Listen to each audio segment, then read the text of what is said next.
Em abril desse ano, o governo sancionou a nova lei do gás e nós esperamos que até início do ano que vem se concretize a privatização da Eletrobras. O que esses dois assuntos têm em comum? No vídeo de hoje a gente vai tentar entender a relação entre esses dois temas e tentar vislumbrar quais são as oportunidades de investimentos e de negócios na infraestrutura para os próximos anos. Eu sou Ricardo Meschiati Pinheiro e vamos para mais um vídeo.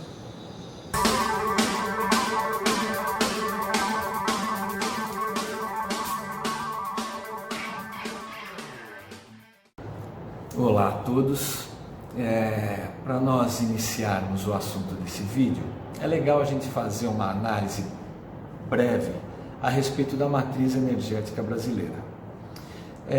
A nossa matriz de energia elétrica é hidráulica. Embora tenha havido muitos investimentos em energia eólica, fotovoltaica, nuclear, a nossa base de energia elétrica ainda é hidrelétrica. Desde o apagão de 2002, ainda no governo do Fernando Henrique Cardoso, o Brasil investiu em geração de energia hidrelétrica e todo esse investimento foi feito com a tecnologia de fio d'água. O que significa? Significa que usinas hidrelétricas a fio d'água, elas não possuem reservatório, ou pelo menos não possuem grandes reservatórios, como as usinas convencionais. Então, as usinas construídas nas últimas décadas, como Jirau, Santo Antônio, a própria Belo Monte, elas, ao contrário de Itaipu, que possui aquele reservatório gigantesco de água, elas possuem um reservatório muito pequeno. Isso significa uma área inundada menor, um menor impacto ao meio ambiente, porém você fica sujeito à sazonalidade dos rios. Na época da seca, você tem uma contribuição menor de água nas turbinas e com isso a geração hidrelétrica diminui e você depende do incremento de outras fontes energéticas para suprir a demanda do país. Esse incremento ele é feito principalmente por termoelétricas, que é, por enquanto, a forma mais eficiente, a geração mais eficiente de se prover energia na época da seca. Dessa termogeração, a mais usada, a principal fonte de combustível dessas termoelétricas é o gás natural. A biomassa e o gás natural, que são os dois combustíveis ecologicamente corretos, são os dois combustíveis limpos.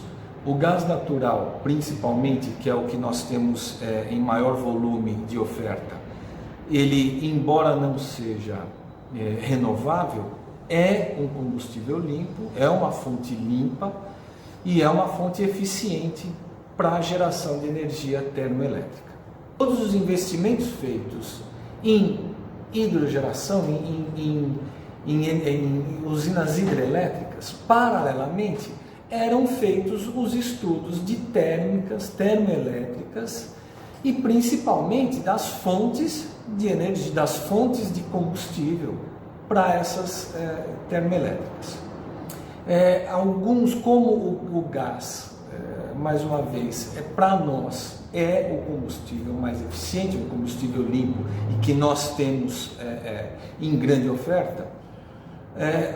As análises, elas consistiam em implantar uma termoelétrica no local do reservatório de gás e transportar a energia elétrica através de linha de transmissão, ou implantar as usinas próximas ao seu centro de distribuição, ao seu consumidor final, e levar o gás natural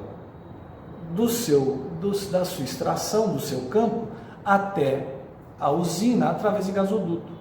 Então nós temos hoje os dois modelos, isso depende, qual é a modelagem, depende do estudo de viabilidade econômica, e principalmente as usinas que são implantadas fora do campo de petróleo, do campo de gás, ela depende muito dos gasodutos. Então agora nós vamos falar dos gasodutos para a gente entender e poder unir todas as etapas dessa estrutura. Os gasodutos, eles são divididos em 3 segmentos. Os dutos de transferência, que levam o gás natural dos poços de produção até as UTGs. O gás natural ele não é utilizado in natura, ele depende de um processo de tratamento, um processo de secagem que é realizado nessas UTGs, nas unidades de tratamento de gás. Os dutos de transporte, que levam o gás natural já tratado a partir das UTGs até ou o city gate das distribuidoras ou as unidades de fertilizantes, petroquímicas, termoelétricas. E os dutos de distribuição, que vão a partir do city gate da distribuidora até o seu consumidor final, seja residencial, seja industrial, seja GNV. Todo esse processo ele era de exclusividade da Petrobras, até que em 2009 foi assinada a primeira lei do gás, tentando flexibilizar o transporte e a distribuição para o setor da iniciativa privada.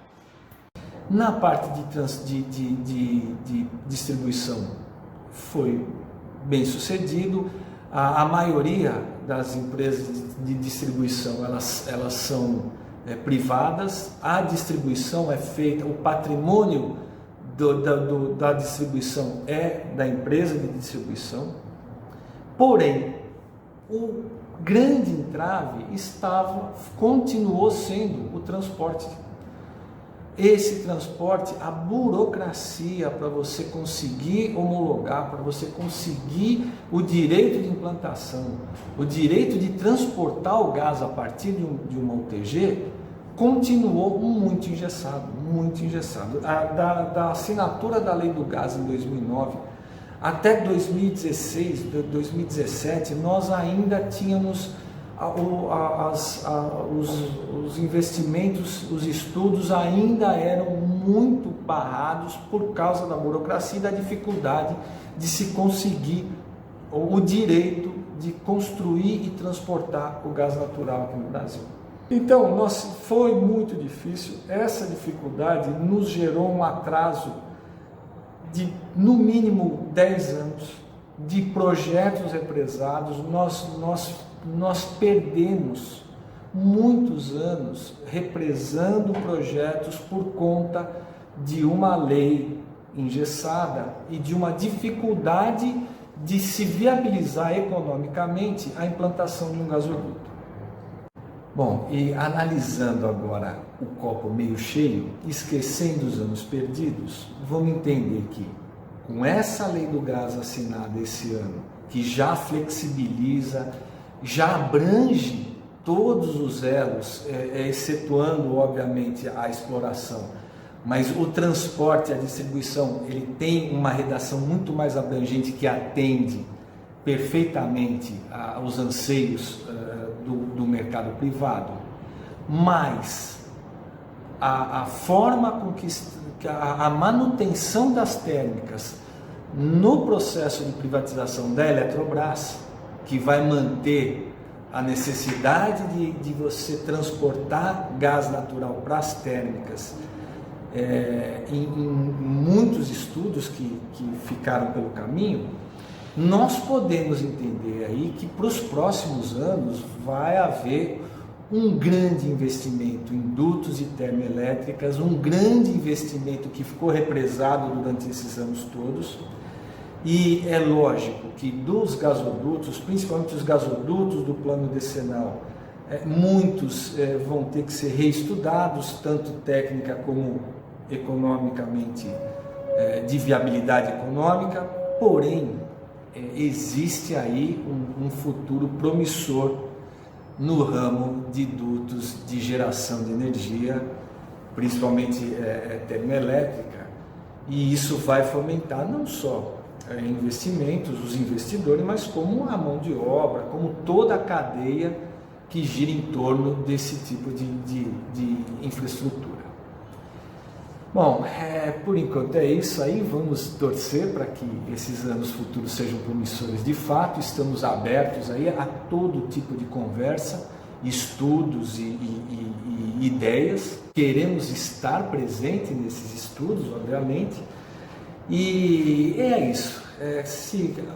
Se achar interessante, deixe aí o seu like. Se alguém quiser se aprofundar mais nessa conversa, é só me chamar, é só escrever, faça seus comentários aí que a gente vai conversando sem problema nenhum. Eu agradeço a presença de todos. Quem não for inscrito no canal, por favor, se inscreva, que isso nos ajuda aí a manter essa nossa conversa viva.